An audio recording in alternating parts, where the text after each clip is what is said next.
The legend of Bruno Fernando was born on March 11th, 2022. We're going to get into that, how the Rockets can go from playing so competitively against the Memphis Grizzlies and the LA Lakers to having a pair of back-to-back duds against the Dallas Mavericks and the New Orleans Pelicans. We'll also get into Stephen Silas' thoughts on garbage time minutes coming up right here at Locked On Rockets. This is Mission Control, Houston. Ignition sequence start. With the second pick in the 2021 NBA Draft, the Houston Rockets select Jalen Green. T-minus 15 seconds. Guidance is internal. I'm going to keep working. I'm going to keep getting better every day. I'm going to keep perfecting my craft. And every time I step on that floor, I'm coming.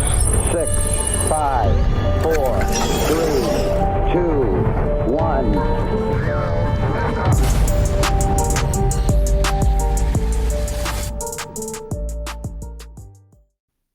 What's up, and welcome to another episode of Locked On Rockets, your daily podcast home for everything Houston Rockets basketball. As always, I'm your host, Jackson Gatlin, native Houstonian, and also host of Locked On NBA Mondays. Be sure to follow along on Twitter at JT Gatlin, the show, of course, at Locked On Rockets. Now, today's episode is brought to you by BetOnline. BetOnline has you covered this season with more odds, props, and lines than ever before. BetOnline, it's where the game starts. As always, appreciate you for making Locked On Rockets your first listen each and every day. Now, we got a lot to get into today. A two-slate weekend for the Houston Rockets against the Dallas Mavericks, where the legend of Bruno Fernando was born. March 11th, 2022. Never forget that date. The legacy of Biggs continues. No, but we'll get into that game. We'll get into a little bit of the Rockets versus Pels game.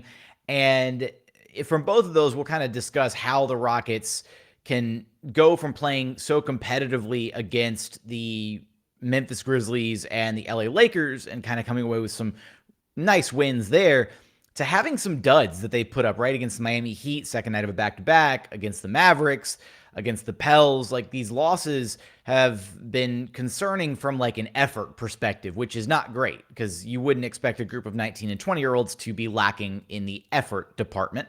We'll also get into Stephen Silas, his thoughts on garbage time minutes. I got the chance to ask him about how he, what his thoughts were on the garbage time minutes at the end of the Pelicans game, or after the Pelicans game, I should say. So we'll unpack his thoughts on that in segment 3. But where we have to start first is the legend of Bruno Fernando, which was born against the Dallas Mavericks in a game that was, again, just a complete loss, a total blowout. Mavericks exploded in the second quarter for 36 points, a 36-21 quarter against the Rockets after already winning the first quarter by 8. It was a 20-point halftime deficit. I mean, the Mavericks were running the Rockets right out of the gym. Luka Doncic had Dwight Powell looking like prime Wilt Chamberlain out there. I'm pretty sure Dwight had 20 and 10 at halftime, if I'm not mistaken. And like, Luka Doncic has graduated from the school of James Harden in the sense that he can make any big man look like a future Hall of Famer because he draws so much gravity himself. But not only that, like, this wasn't... Now, Luka was very deliberate and doing a great job setting up Dwight Powell in this game against the Rockets, but Dwight was also getting his. And we've seen this was another game with no Christian Wood. Hadn't made his return to the Rockets lineup yet, so the Rockets were running Alperen Sengun at the 5 spot. They were also using, in conjunction with Alp, the small ball kind of lineup with KJ Martin at times. We didn't really see David Nwaba until, midway or part of the way through the second quarter, when at times Stephen Silas has used David Nwaba to kind of anchor that second unit in the absence of Christian Wood, because the Rockets haven't had a legitimate backup big to go to with the injury to Usman Garuba, unfortunately. So with that, essentially, the Rockets were getting blasted on the boards. They were getting destroyed inside, and they very clearly looked like the smaller team. And Luka, Dwight Powell, they took advantage of that consistently in this game to where it was just a complete blowout. I mean, but then when and this was one of those games where you're thinking, okay, it's going to be a blowout. Like, things are going rough. You're not expecting to really have a good time at the end of some of these games. And lo and behold, the Rockets trot out Bruno Fernando, who gets, some garbage time minutes, and he absolutely goes off. He has a career game. Now, it's not exactly hard to play well against, opposing like third stringers and whatnot. So I don't want to put an incredible amount of stock in this performance by Bruno, but he did finish with career highs, almost career highs across the board. Career high 16 points. He had 11 rebounds. He didn't miss a single shot, was 8 of 8 from the floor, just cleaning up, getting dunks left and right. And this was a game where even though the Rockets absolutely got blown out by the Mavericks, you got a brief glimpse at Bruno Fernando. And while the trade to get Daniel Theis out and, bring Dennis Schroeder back, while Fernando was largely just like a throw-in on this trade, the Rockets may have something there with him, right? He's got an NBA-ready body. He's seems ready to play at a high level. I'm not saying, I was running up all the jokes even at the start of this show about, legacy of bigs continues, all of this, right? I'm not expecting Bruno to suddenly become a mainstay. That said, the Rockets may have found something with this guy, right? He may be a guy worth bringing back, next season or throwing on the summer league roster and just kind of seeing what he has, because he was never really given a chance to shine in Boston, unfortunately. And he's got the physical gifts and tools to be effective. And the thing that really intrigues me about him is when I go to, when I'm at the home games, watching the guys go through their pregame warm-up routines, Bruno Fernando has a good-looking shot. Like, he's got a great form. He's got a good-looking three-point shot.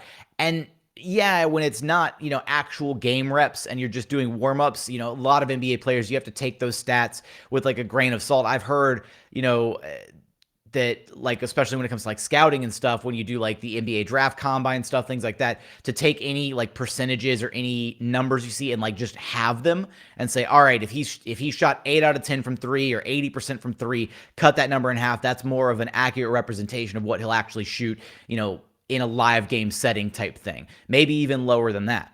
That said, I've watched Bruno like swish like 7, 8, 9 straight threes, doing warm-ups in Toyota Center, and he's got a good-looking three-point stroke, a good-looking form. So if he can package that shooting ability with the physicality that he had on display in this game against the Mavericks, then he might be able to carve himself out a roster spot. Maybe not necessarily here with Houston, but I think he has a spot in the NBA somewhere. And to see him have that kind of like athletic, jump out of the gym, big man type mentality, that physicality, we don't really see that out of Alperen Şengün, unfortunately. That's not his forte, right? And Christian Wood, for the most part, we don't see him play, above the rim as often as we would probably like to see.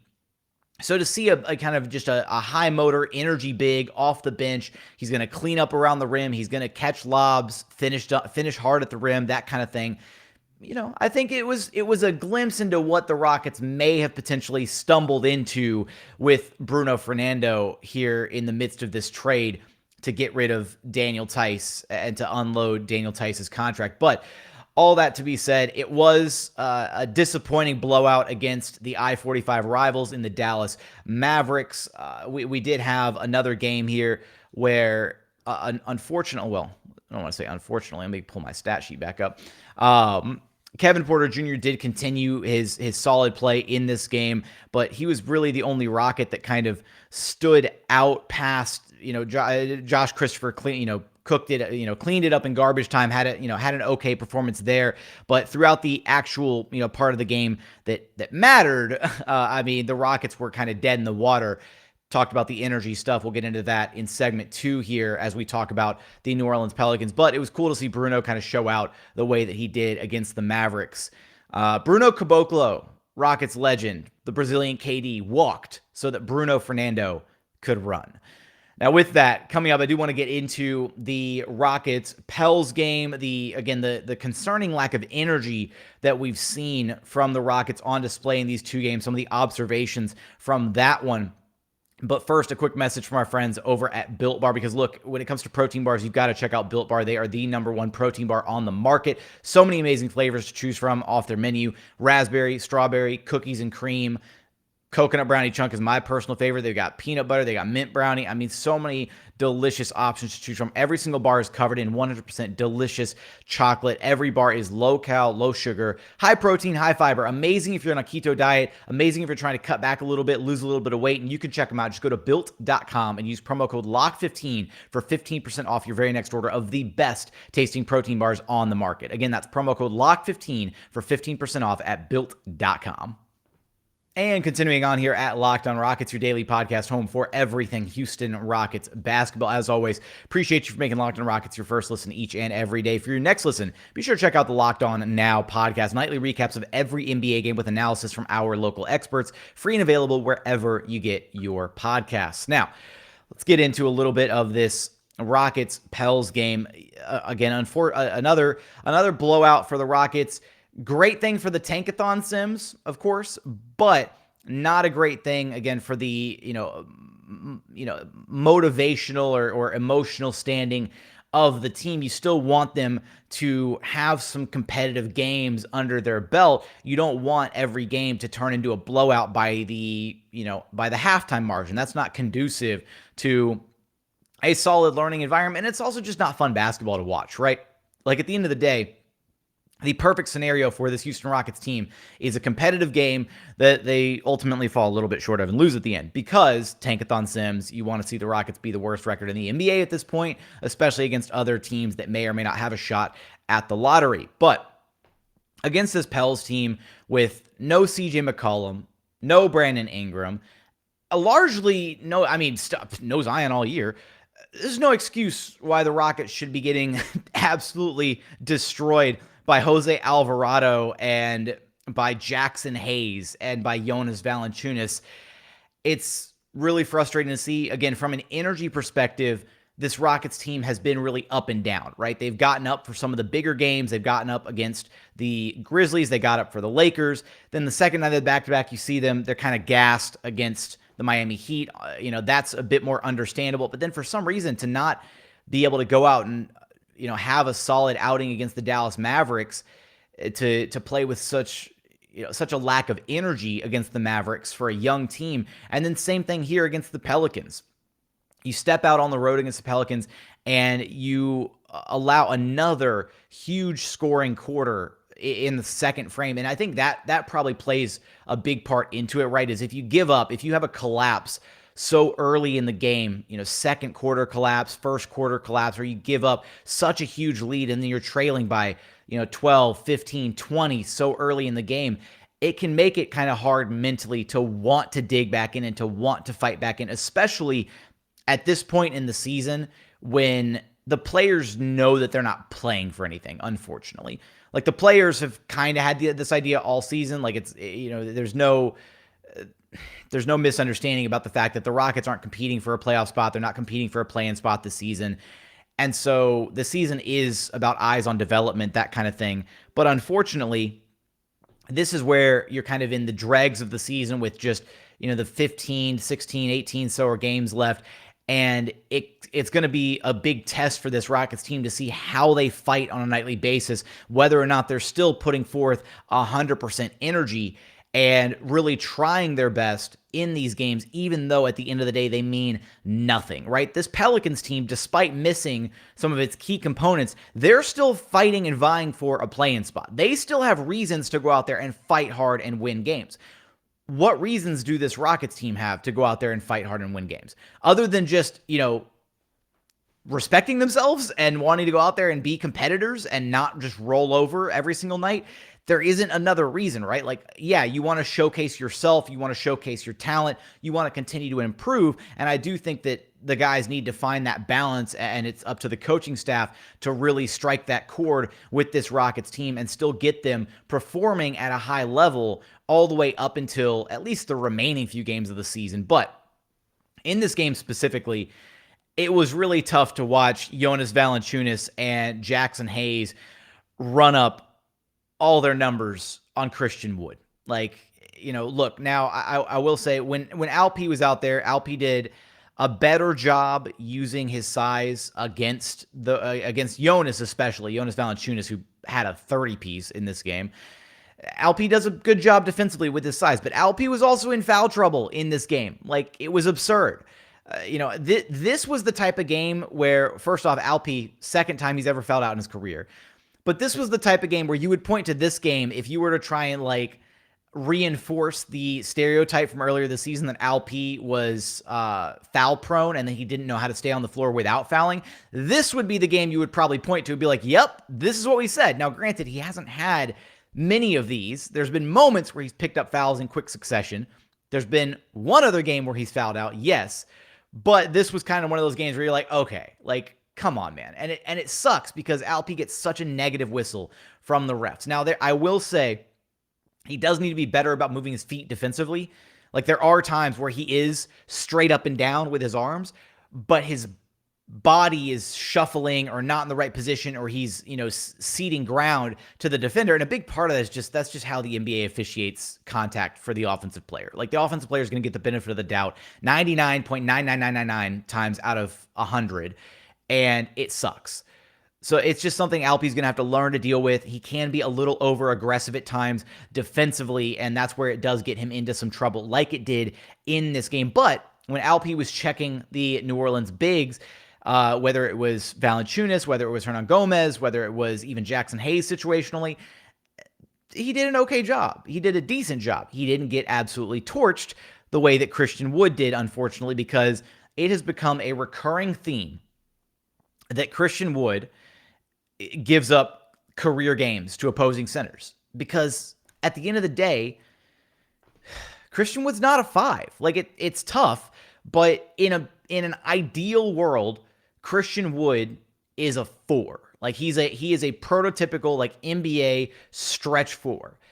But the issue, and this has long since been the issue since early this season, since looking at the double big lineups last season with Kelly Olynyk, the issue with Christian Wood is his offensive advantage is garnered by playing against opposing 5s, right? By playing against guys like a Jonas Valančiūnas or like DeAndre Ayton or like a Steven Adams, right? Bigger, slower 5s, Jokic, Embiid even, and using his speed and his quickness and his ability to attack off the bounce, his threat as a spot-up shooter, as a pick-and-pop guy, as a roll man, utilizing his entire versatile offensive package, that's where he is at his best, mismatched against opposing 5s. But in this game specifically, we saw that mismatch neutralized because Jaxson Hayes was able to check Christian Wood with ease, because Jaxson Hayes is on the same level of quickness, agility, lateral movement, all of that, to be able to neutralize Christian Wood and his effectiveness in this game. C. Wood finished with just 8 points on 3 of 9 shooting. Now, granted, this is C. Wood's first game back after missing a handful of games dealing with the non-COVID illness, so I'm happy that Christian Wood is doing well. I'm happy that it wasn't something more serious. That said, first game back in the rotation, yeah, maybe he's trying to get his lungs back under him, trying to get his body back under him, but that said, Christian Wood struggled with Jaxson Hayes checking him. And in the past, we've seen Christian Wood struggle when opposing teams check him with a 4 or with a wing or a smaller player, because Christian Wood doesn't have the size to bully and to play bully ball with a smaller player when you guard him with one. But the smaller player does have the speed and the quickness to keep up with C. Wood and kind of keep him out of those driving lanes and prevent those easy opportunities. And then the flip side of that is, even though Christian Wood has that offensive advantage against those bigger, slower bigs, defensively, he gives up a lot. Like a lot. Gives up a ton of boards, gives up the inside possessions. Opposing bigs have a field day with him, posting him up down low. When that happens, it's tough to watch. It really is. And so at the end of the day, Christian Wood's offensive output has to outweigh the easy buckets that opposing centers will get on him on a nightly basis because of his defensive deficiencies, unfortunately. That's just the quandary with Christian Wood. Now, sometimes that works. Sometimes the opposing team's center doesn't or isn't able to take, advantage as much of Christian Wood as others. And sometimes Christian Wood just has it rolling offensively. And those are the games where Christian Wood looks phenomenal, right? Case in point, the win against the Memphis Grizzlies. It looked like Steven Adams was on his way to a 30-20 game, and I mean, he still finished with a solid night, but overall, Christian Wood's offensive contributions outweighed and negated the contributions from Steven Adams at the 5 spot. But not only that, other teams have figured out how they can guard Christian Wood effectively, and that is by sticking their 5 on Jae'Sean Tate. They put their 5 on Jae'Sean Tate, then they check Christian Wood with one of their 4s, and then again, Christian Wood doesn't have the size to bully them down low, unfortunately. And it neutralizes him, or at least slows him down a bit on the perimeter from his driving lanes for him to be able to get to the, attacking off the bounce style of play that he plays. So other teams have kind of figured out how to neutralize that front court of the Houston Rockets in Christian Wood and Jae'Sean Tate, unfortunately, by just flipping who guards who in the starting 4 or 5 spot for their opposing teams. And that was no different in this game. Jonas Valunciunas was guarding Jae'Sean Tate for a majority of the night, and Jackson Hayes was guarding Christian Wood, and it worked out in the Pelicans' favor. And then not only that, but Jackson Hayes and Jonas Valunciunas combined for 53 points, and it was kind of tough to watch. But the big thing from this game was the lack of garbage time play, and this has been a concern for Rockets fans kind of all throughout this season. So coming up, I want to share Steven Silas's thoughts on that. I got a chance to ask him about it after this game, and we're going to get there after a quick message from our friends over at BetOnline, because hey, it's that time of year again. We got March Madness about to be in full swing, and you know that BetOnline is going to have you covered with all the latest odds, contests, and player props, because betonline.net is the #1 source for all of your sports betting needs and info. BetOnline remains the best spot for all of your sports scores, podcasts, and news this season. But hey, it's not just basketball. BetOnline is your continued source for all of your sports wagering information needs, including live betting and your favorite Vegas casino games. They've even got Vegas casino games. You should go check them out. Head to the website today or use your mobile device to learn more about the trends and action available to you. BetOnline, it's where the game starts. And final segment here at Locked On Rockets, your daily podcast home for everything Houston Rockets basketball. As always, appreciate you for making Locked On Rockets your first listen each and every day. For your next listen, go check out the Locked On NBA podcast. Hey, I host it on Mondays. It's a Monday. Go check it out. Got some cool stories over there surrounding the Brooklyn Nets and Ben Simmons, his timetable for return, how Kevin Durant looks. We went into Greg Popovich and him becoming the all-time wins leader in NBA coaching history. Is Pop the undisputed GOAT coach? I think even Rockets fans should be able to set aside their bias for a moment and just appreciate what Greg Popovich has done for not just San Antonio Spurs basketball, but for the NBA as a whole. And then also, hey, the Sacramento Kings, they made a trade at the deadline. Was it worth it? Go check out that show. It was cool. With that, here's the issue at hand for a lot of Rockets fans, and it's the fact that the Rockets are in the midst of a developmental season, and yet, for some reason, Steven Silas is not electing to play the young guys in garbage time. Now, we've seen situations where he has played them in garbage time, and we've also seen situations where he's chosen not to play them in garbage time. Namely, again, Jalen Green and Alperen Sengun are like the two that everybody wants to focus on, right? And understandably so. They're the top draft picks from this year. They're the exciting young players, all of that. Now, obviously, with the exception of Al P in this game, because he fouled out, wouldn't have made sense, couldn't play garbage time. So with that, I asked Steven Silas about it post-game to try and shed some light on the situation. Hey, Steven, we've seen times this season where in a game like tonight, unfortunately, with a wide margin in the fourth quarter, where you've gone with guys who have been kind of further up in the rotation, like Jalen or KPJ or Alp situationally. And then we've seen times where you've gone to guys, kind of further down on the bench. I just want to know what goes into deciding who plays in these minutes at the end of these types of games, and what are you looking for specifically in those minutes? Yeah, that's a good question. It really depends on the game, how the game is going, how the group was doing before the margin widened. Right now, at this stage of the season, there are some guys that I want to look at. I want to see Knicks play. I want to see Garuba play a little bit more. And then, like, the way that they were kind of attacking us with their size, having a bigger group with switchability was one of the things that I wanted to kind of go to towards the end. But yeah, those are kind of the things that I think about as we get to those situations.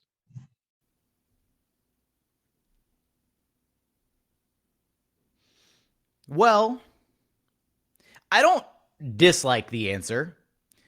It's tough. And here's where I sit with this, because I appreciate the candidness and the apparent transparency in Silas's answer, because he was upfront, right? Why are you running certain lineups? Because I want to look at certain lineups. I think that should be a respectable answer, because that's apparently the legitimate truth behind it. But the issue at hand is, why are we looking at certain lineups? Like, why is David Nwaba getting the run at the end of the games, right? Now, I can maybe see the argument for, like, in this example, right, of this lineup at the end of the game one, we did get to see some Jae'Sean Nix minutes at the end of the game. We got to see some Usman Garuba minutes at the end of the game, but we also had David Nwaba out there, like, absorbing garbage time minutes. And, so what, like, why is David Nwaba absorbing all the garbage time minutes, right? Like, why are we taking a look at David Nwaba? And instead of maybe letting KJ Martin rack up some extra minutes, or letting Jalen Green be out there instead. Maybe the argument that I can hear is that with Jae'Sean and Josh Christopher already out there, if you throw Jalen Green back out there, then Jalen becomes the focus of that lineup, right? And if Silas specifically wanted to get a look at Jae'Sean and at Josh and at Usman Garuba, and kind of wanted them to be the highlights, the focal points of the lineup, then maybe it does make a little bit more sense to put somebody out there like a David Nwaba, a vet, who doesn't necessarily need to be out there to get his, right? He's just out there to play some hard-nosed defense, to run in transition, to clean up some misses offensively, maybe generate an extra possession or two for the team, while Jae'Sean and Josh and Usman are actually doing what they're supposed to do out on the court, right? Filling their role. Whereas if you throw Jalen out there with Jae'Sean and Josh, then there becomes kind of this, expectation that, the offense should be funneled through Jalen, right? He should be out there creating and all of this. And then it kind of minimizes the ability for Jae'Sean to run the offense, to kind of orchestrate things. It minimizes the ability for Josh to kind of be at the point of attack and to be, the primary focal scoring point in these garbage time minutes. So that's the argument that I can see, and I can get behind that a little bit. That said, I don't want to say it's a worrying trend, but it's just been a consistent trend this season in that the Rockets' young guys just don't play garbage time minutes. Like, and that's the confusion to me. And, I'm still trying to figure out a way to, find out what, because I've asked before a similar question, and I've consistently tried to gauge how Stephen Silas views garbage time minutes, right? Because, I do think that for the players and for the coaching staff, we call it garbage time.